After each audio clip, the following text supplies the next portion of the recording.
I heard this story when I was in elementary school.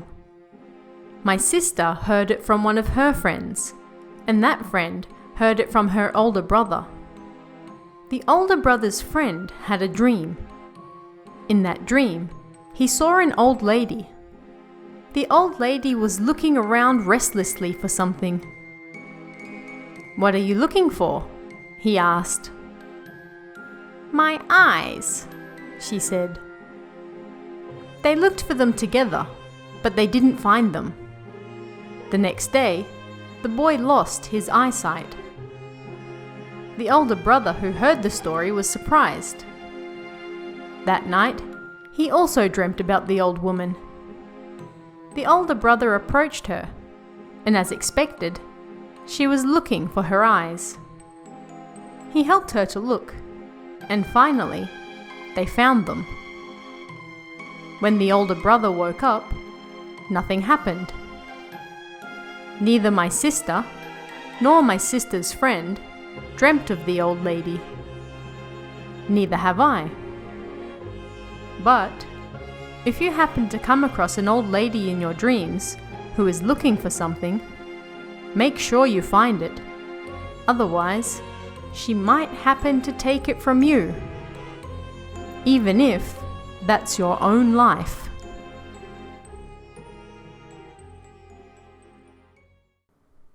Hey guys, I'm your host Tara A. Devlin, and welcome to another episode of Kowabana, true Japanese scary stories from around the internet. This week, we're looking at tales of grandparents and the lengths they'll go to for their grandchildren, even if that means from beyond the grave. And don't forget, if you'd like even more Japanese horror, you can join our newsletter at kowabana.net/newsletter for the latest news, articles, freebies, and even exclusive stories straight out of Japan. Our first story for this week is about a young boy who likes to tell ghost stories, until one of them suddenly seems to come true. When he tells his grandfather about it, his grandfather has a tale for him that will make him stop and question both sides of the story. This one's called The Place You Shouldn't Enter.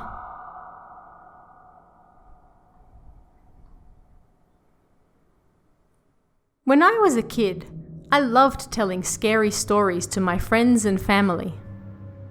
I'd always preface it with, "I made this scary story up, but listen." In particular, my grandfather always happily listened to my stories. That made me so happy. While he listened to me enthusiastically, he also acted scared. It was at this time that one of my stories started to spread around the class. It was a typical story. If you knocked on the door in the boys' toilets after school, something would knock back. It started to spread amongst the girls in the class, and then the entire grade, and then the entire school. "I saw a boy in front of the boys' toilets inviting me in," one girl said. I finally heard about what was happening and told everyone I made the story up, but no one listened to me. I continued to hear about it after that, people treating it as if it was true. In the end, a group of kids even got together and prepared to test the story out for themselves. Of course, nothing happened, but even so, they went around saying that something knocked back. Everyone was talking about it. "There's no way," I thought, and wanted to tell them that I made it up, but I didn't want people to act coldly towards me, so I couldn't. But I started to think that my fake story had become a reality, and it scared me so much that I stopped making stories up. A little while later, my grandfather asked me, "Are you not telling scary stories anymore?" I broke down in tears and told him everything that was happening. He listened kindly and nodded his head, then told me a story of his own. "You see, boy, I think everyone really was scared of your story. Thanks to that, they created something to be afraid of.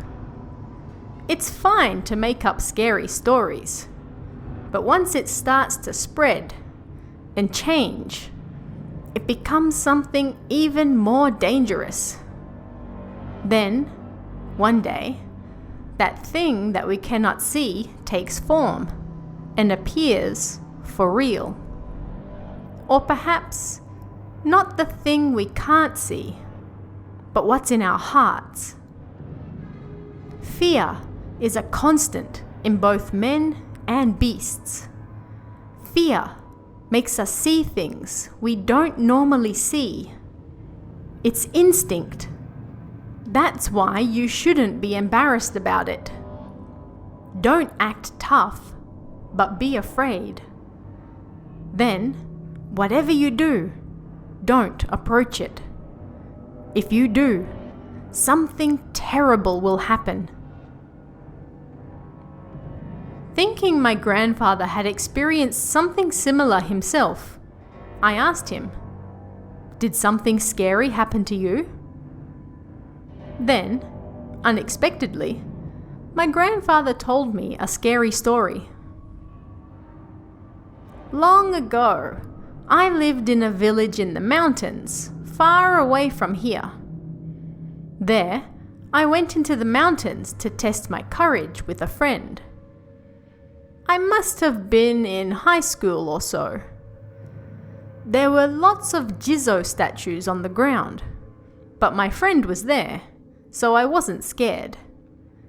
But on the way back, my friend started kicking the statues down. 'It's not scary, it's boring,' he said. For the first time since being there, I got scared. I felt like the Jizzo statues were glaring at me. I left my friend behind and ran away. What do you think happened to him?" "He died?" I asked. "No, nothing happened. He went home as usual. But after that, I started to be afraid of monsters. I stopped going out with my friend to scary places. He went by himself, sneaking into shrines, walking around graveyards, messing around with Jizzo statues and such. People started to get tired of his antics and stopped hanging around him. That made him go even further, trying to get them to react. 'I saw a Tengu,' he said. 'Look,' he said to me, 'the story is spreading.' Then one day, he disappeared. We looked for him everywhere. Then, he was dead. Dead at the bottom of a tall tree in the mountains. Footholds were carved into the trunk of the tree. He must have been climbing it when he slipped and died. What a fool. Boy, there are places in the world you shouldn't enter. Those are scary places. For a child like you, the top of a dresser is one of those places. Falling off the top is scary, right? It's that sort of thing. My friend, he was unable to distinguish such places." "How scary," I said. "Was he punished?" "No, but here's the scary part. After he died, people around the village started to talk about the Tengu. I told them it was just a story he made up, but they started to get worried. It was the Tengu's wrath. A curse. They even went so far as to keep lit fires all during the night. Every time they saw each other, they'd talk about the Tengu. It was all they could talk about. And so, people didn't feel well. People got injured. 4 of them in a row. Things as small as an ankle sprain. No matter how you looked at it, people were acting crazy. Stories of the Tengu got even bigger. The Tengu will kill us all unless we offer a sacrifice, they said. How cruel. Then, they even started to talk about giving a sacrifice for real. Even though my friend slipped from the tree and fell, everyone blamed it on the Tengu. The villagers entered the place they should never have entered. And that is people's lives. Nobody has the right to take that from you. I was more scared of them than I was any Tengu. And that's why I ran away. I pestered my grandfather to tell me the story again and again, and he told it to me twice more after that. You must keep it a secret, he said, and he would never speak of it when my parents were around. But even now, my grandfather doesn't have a family home to return to. My grandfather was the second son of farmers. My parents told me that he ran away and got married to the daughter of a village headman. I used to think that my grandfather was being kind by listening to my scary stories, but I was wrong. After listening to his story, I felt large teardrops fall from his cheeks onto the back of my hand. Even thinking back on it now brings tears to my own eyes.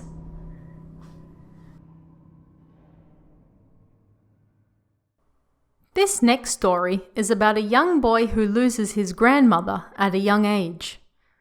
When he finds out the true circumstances behind her death, however, he's shocked. Find out why in The Boy and My Grandmother.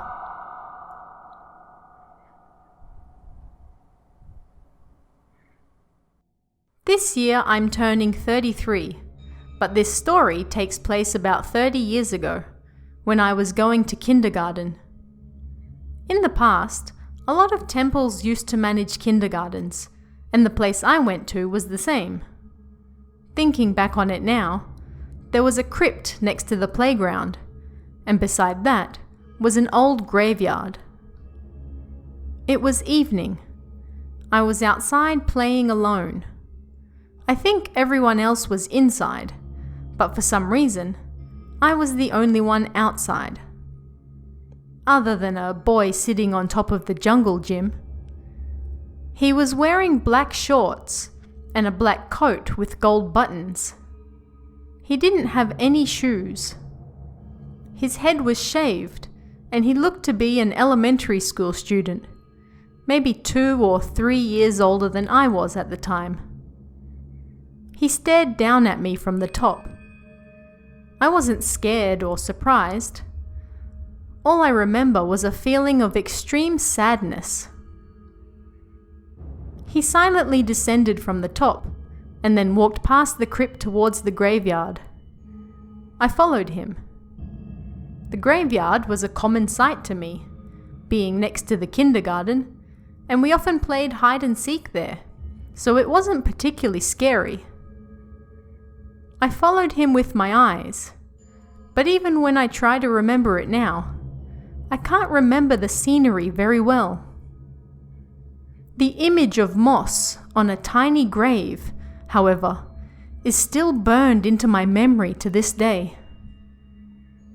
The setting sun cast light on the large old trees, and it started to get dark. As soon as I realized that, I got scared and ran back to the kindergarten. Only a minute or 2 must have passed, But in reality, I think it was much longer. A short while later, my grandmother arrived to pick me up. That was the first and last time she ever came to do so. But for some reason, when I saw her face, a sense of calm settled over me. She looked over at the graveyard, and a sad expression settled over her face. Then she turned to me and said, her gaze fixed upon me, "There's nothing to worry about. I'll take care of it, okay?" We walked home hand in hand. On the way, we passed a sweets shop and I wanted to get something, but my grandmother refused. "Not today, not today. We must hurry home." Later that night, she passed away. I don't remember her death very well. I remember the family and friends who came to her funeral, but it's like the sadness I felt at her death has been erased from my memory. The next year, I started elementary school. The elementary school was opposite the kindergarten, but after that, I never went near it again. Or, to put it more correctly, I couldn't go near it again. All I could think about was that tiny grave covered in moss. When I was in the second grade of junior high, we had to do some volunteer work at the temple near the kindergarten. The graveyard had been cleaned up and the old tombstones removed. It looked nothing like what I remembered. The kindergarten was newly built as well. Everything had changed. The main building of the temple was also reconstructed, and part of our job as volunteers was to throw out all the old rubbish and things they no longer needed. The head priest was also sorting through all the things the temple had received over the last few decades. Amongst those things were several piles of photos of the dead. He asked myself and a friend to carry them outside. They were wrapped in old yellowed newspaper, but there was one photo that was bare. The moment I picked it up, my blood froze. It was that boy. Not only that, behind the boy was my grandmother, her face contorted in a way I'd never seen before. I passed out, and when I came back to, I was in the hospital. The fear on my parents' faces as they looked down on me wasn't normal. I later heard that the head priest held a memorial service for the photo and then burned it. My father spoke to him, and the priest said that during the war, the boy was adopted by the lot's landowner. However, they weren't very kind to him, and the boy died of illness. When my grandmother was just a little girl, she used to help around the landowner's house, and she looked fondly upon the boy. The priest said the little boy was probably trying to take me away. My grandmother tried to stop that, and the end result was that photo. After that, we moved away, but every now and then, I still remember it.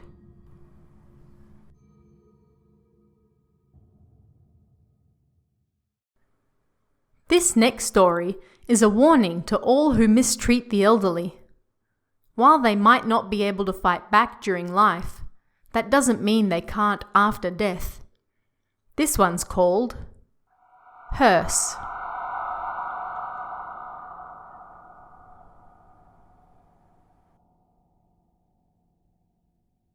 A young woman by the name of Kei-san lived with her parents and grandmother.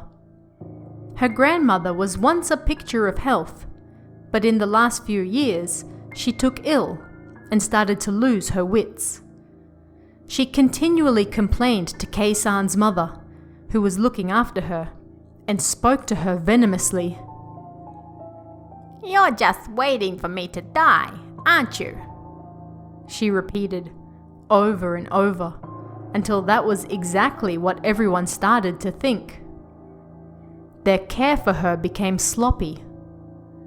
She didn't get enough exercise. The quality of her food declined, and this in turn sped up her illness.